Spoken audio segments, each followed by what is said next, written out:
1979-81 Nattika SM college predegree ബാച്ചിന്റെ വാർഷിക സംഗമവും സഹപാഠിയായ ഓട്ടംതുള്ളൽ കലാകാരൻ മണലൂർ ഗോപിനാഥിനുള്ള ആദരവ് ചടങ്ങും നടന്നു.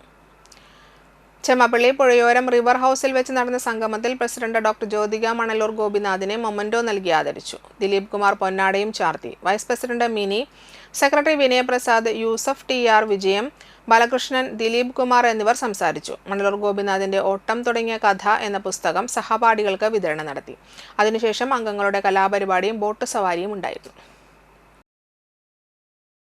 ഇന്ത്യ മുഴുവൻ എന്ന് പറഞ്ഞ പോലെ കേരളത്തിൽ മാത്രമല്ല ഇന്ത്യക്ക് പുറത്തും ഓട്ടംതുള്ളൽ പരിപാടികൾ അവതരിപ്പിച്ച് വളരെ പ്രശസ്തനായിരിക്കുന്ന നമ്മളുടെ ഒരു സഹപാഠി, നമ്മളുടെ കൂട്ടുകാരൻ, നമ്മളുടെ ഇടയിലുള്ള ഒരാളെ ആദരിക്കുക എന്ന് പറയുന്നത് ഒരു സൗഭാഗ്യമാണ്. അതുകൊണ്ട് അതും കൂടി നമുക്ക് ഉൾപ്പെടുത്താം എന്നുള്ള ഒരു ഇത് വന്നു. അപ്പോൾ വിനയത്തിനായിരുന്നു നിർബന്ധം, അത് ഗോപിയെ അറിയിക്കാൻ പാടില്ല, സർപ്രൈസ് ആയിരിക്കണം. അപ്പോൾ പിന്നീട് അതിൻ്റെ ചിന്ത, അതിനെന്ത് വേണം, അപ്പൊ അതിനുവേണ്ടി വേറൊരു ഗ്രൂപ്പ് ഉണ്ടാക്കി. ആ ഗ്രൂപ്പിലായിരുന്നു ചർച്ച. മെയിൻ ഗ്രൂപ്പിൽ ആരും ഇടരുന്ന് അന്ത്യശാസനം കൊടുത്തിട്ടുണ്ടായിരുന്നു വിനയം. ആരെങ്കിലും പറഞ്ഞു പോയാൽ തല്ലിക്കൊല്ലുന്നുള്ള പോലെയായിരുന്നു.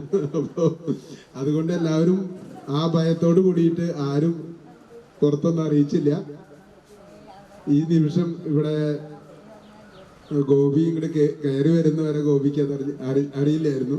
അപ്പോ വിനയത്തിന്റെ ആ ആഗ്രഹം 100% സക്സസ് ആയി.